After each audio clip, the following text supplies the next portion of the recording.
When people think of Old West revolvers, typically what they're picturing is the Colt Single Action Army, otherwise known as a Peacemaker, which was released in 1873. And it was a real game changer in firearms design when it was released.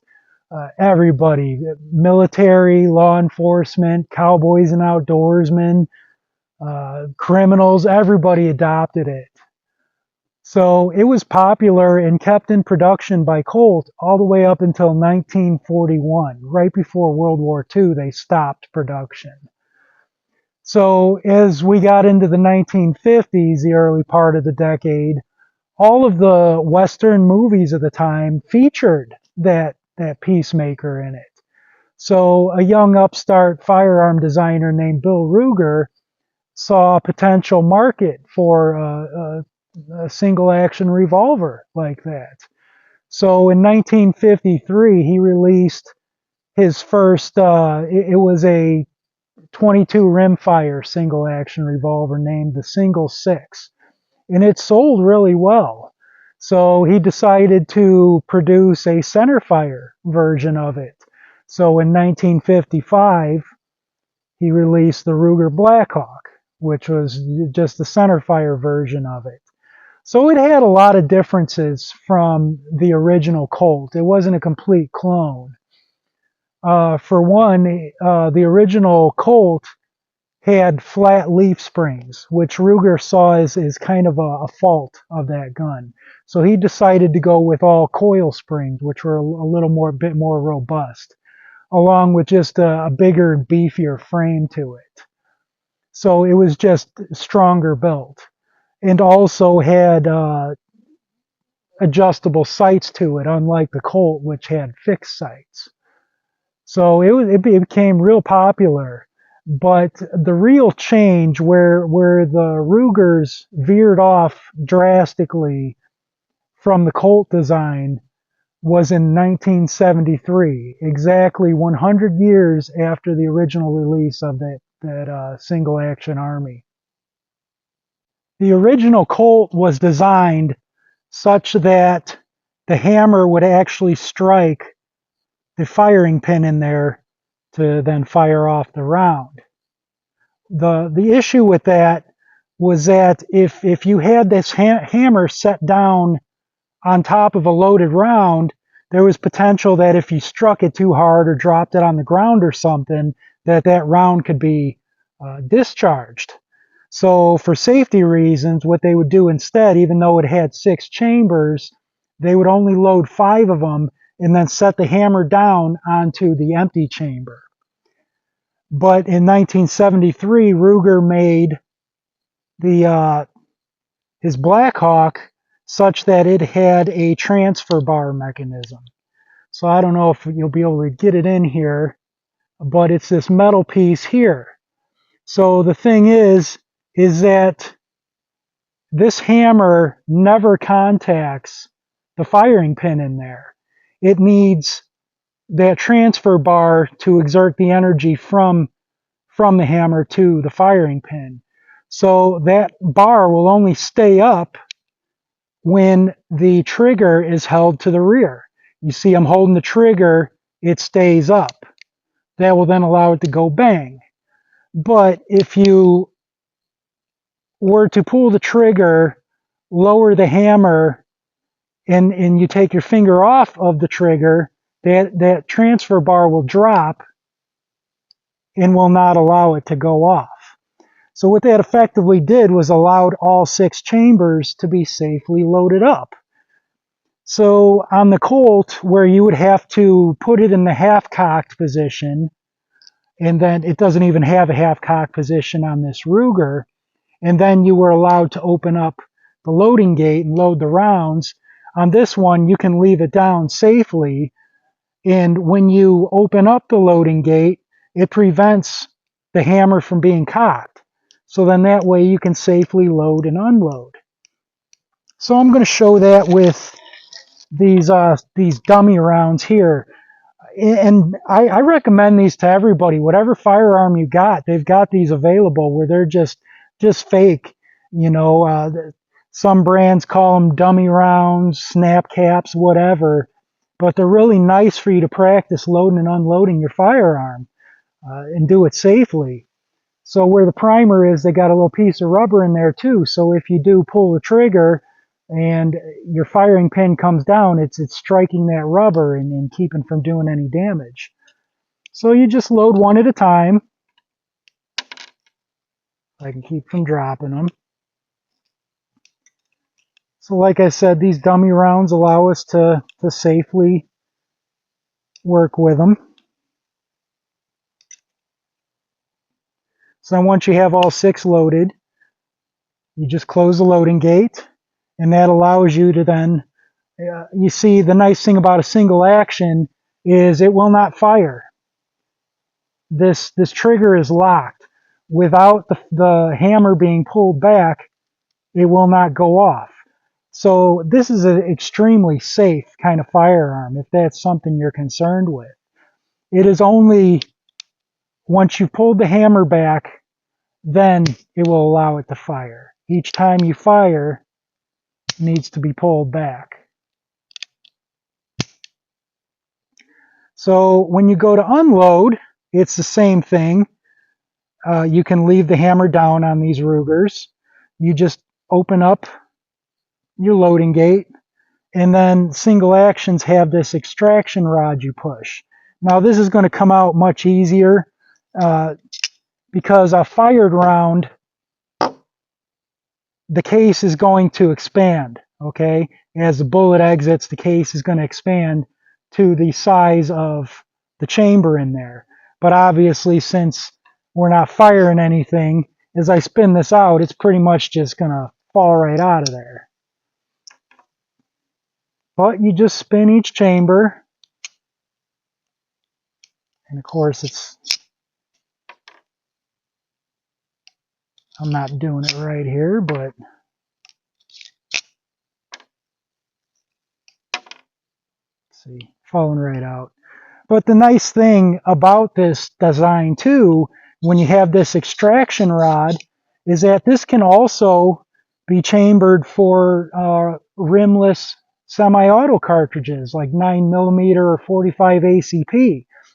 Because on a double action revolver where the cylinder pops out, the extraction device needs to grab onto a rimmed cartridge. So something rimmed like a 45 ACP or a 357 Magnum. They're common revolver cartridges because they're rimmed and are easy to be extracted out. But on a double action like that, if it's chambered for 9mm or 45 ACP, it generally requires what's called moon clips to put it in there so it's easier to extract them. But because this extraction rod is going in there and pushing inside the empty cartridge to push it out, it doesn't matter whether the cartridge has a rim or not. So that's kind of nice. It allows a higher variety of cartridges to be used. And now to break it down and clean it is real easy because you just have the loading gate open, and what you need to do is just push this, and this rod then comes out, which will allow your cylinder to pop out. So it's really easy to clean that out and then get in here and clean the gun, the inside of the frame and the barrel and everything as well. And what's nice about this is because it pops out so easily, Ruger actually has models that are called convertibles. So it will actually come with 2 separate cylinders that are each, they're the same diameter barrel, but are different cartridges. So like this 357 Magnum, which also chambers 38 Special, would come with a 9mm one. So you can either shoot 38 Special or 357 Magnum with this cylinder or use the other 9mm cylinder. That's kind of nice. Same thing with 45 Colt and 45 ACP, separate cylinders, and also a 22 long rifle and 22 Magnum.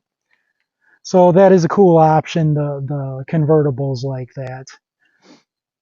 But you just put the cylinder right back in, and then the only challenge is getting this to line back up. Now you push that to, there we go, and get it lined up. Once that's back in place, it's ready to go. So real easy to clean and break down. Now this is not a actual Blackhawk. This is their model, a new Vaquero. So the Blackhawks were real popular, but then in the early 90s, a lot of people were really getting into the cowboy action shooting sports. So there was a market for single actions that look much more like the old cowboy styles. So in 93, Bill made this, it's basically was a Blackhawk, but instead of the adjustable sights, had fixed sights. You can see that's got this blade on the front and then a notch on the rear there, so it's fixed. And then in 2005, I believe it was, this he made the frame just a little bit smaller and lighter weight, and that's what this is called, a new Vaquero. So I believe the word vaquero is actually Spanish for cowboy. So it from a distance looks like a more traditional type cowboy gun. But most of them are made, all of the single actions, the majority are made with the old plow handle type, and I'll put up a picture of it, what I mean. It's a little bit more of a different shape than this one is. So in that one, it's more held in this sort of manner. And then when it recoils, it kind of rocks in your hand a little bit. But this grip on mine is what's called a Bisley, and it's more up and down. So it's nice because you can get a little bit fuller of a grip on it.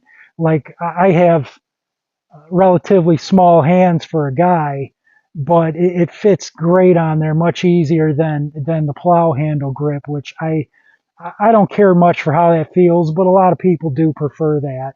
So the Bisley grip comes with a different grip and a different hammer shape, where the plow handle one will come with it's more upwards. The Bisley is nice because a lot of shooters, when they're shooting single actions, will use their offhand thumb to cock the hammer.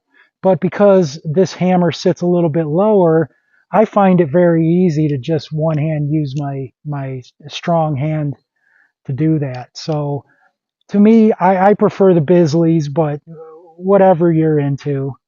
So this isn't the original. It had come with these substitute synthetic ivory sort of grips on it, and it looks pretty cool. I do like the look of them, but I just found that my hands sweat a lot, and once they started sweating, like it was shifting around on me more than I liked. So I had grabbed these grips, which have that stippling on there, making it nice, a more sure grip for me. So that's what's nice about these is because they're such popular models. It's really easy to go online and find substitute grips for these. Put whatever style you like on there, and all it takes is a little screwdriver to take them off and put them back on. So a lot of options to suit your needs. I really love how safe overall Ruger single actions are, especially for like newer shooters, because it's not going to go off on you.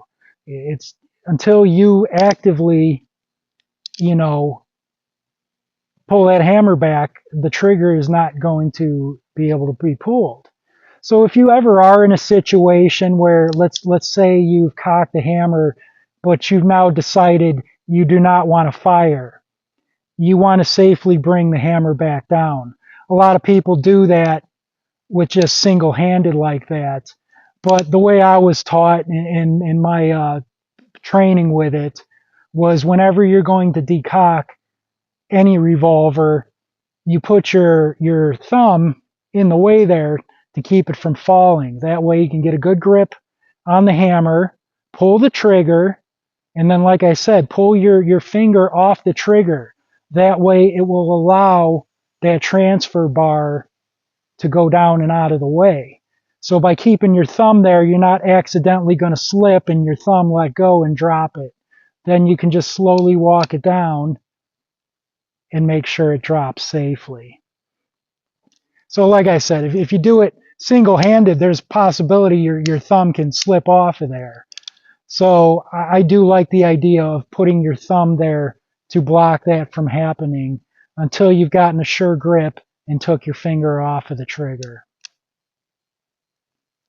So, I mean, if you get a good retention holster,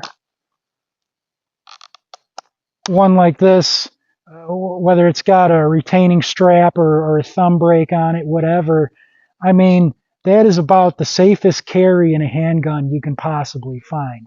I mean, it's nothing's going to go off on you. It's extremely safe. And only once you've pulled, even as you pull it out of the holster, it's not going to go off. You don't have to worry about any negligent discharges or anything. It's only till you've got it up on target, pull the hammer back, and then pull your trigger. So up until that point, it's super safe to work with. New shooters, I think they're great. Now, a lot of people right away say, well, you know, single actions are no good for defending yourself. Why would you want to carry one? They should just be for fun because, oh, you carry one. I mean, you might as well just roll over and die in a gunfight. You're going to lose.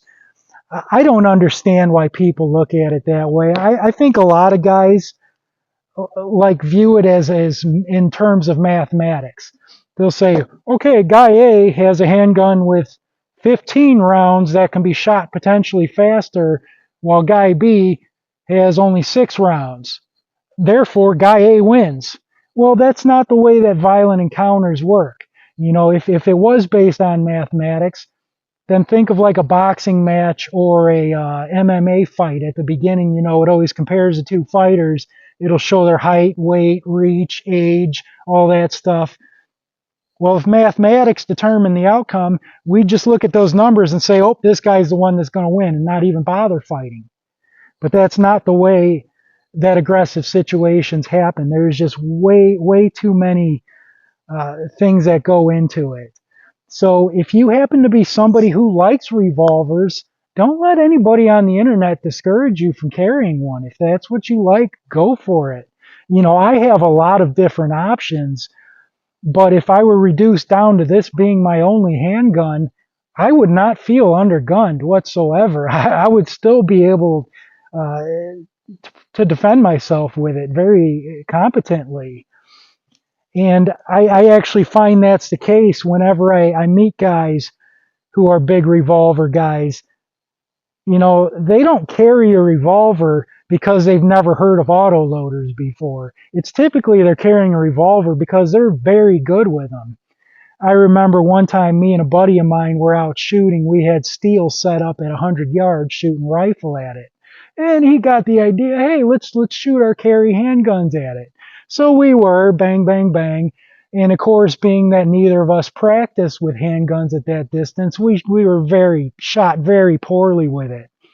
And then his old man came out with his revolver and just lit up that steel. It totally put us to shame. And it made me realize that, man, a guy that really knows what he's doing with a revolver is unbelievable. I mean, he keeps that thing loaded at his bedside. Don't go breaking into his house. Bad idea.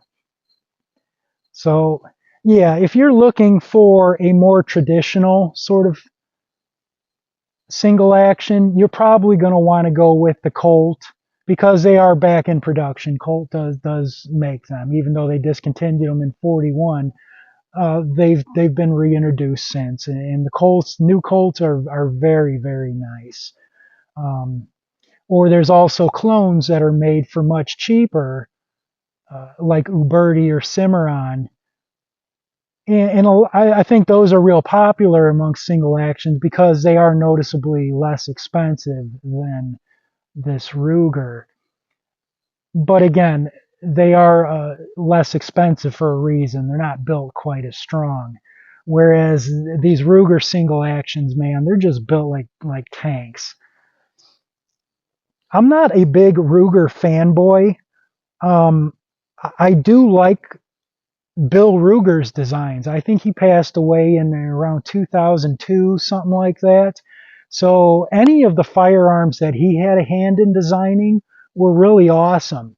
And they've had a lot of time since to really perfect them. But it seems like in the last 20 years since his passing, any product Ruger puts out, newer designs, they feel kind of chintzy to me, like they're just trying to make it as cheap as possible and just get mass market appeal and maximum profits.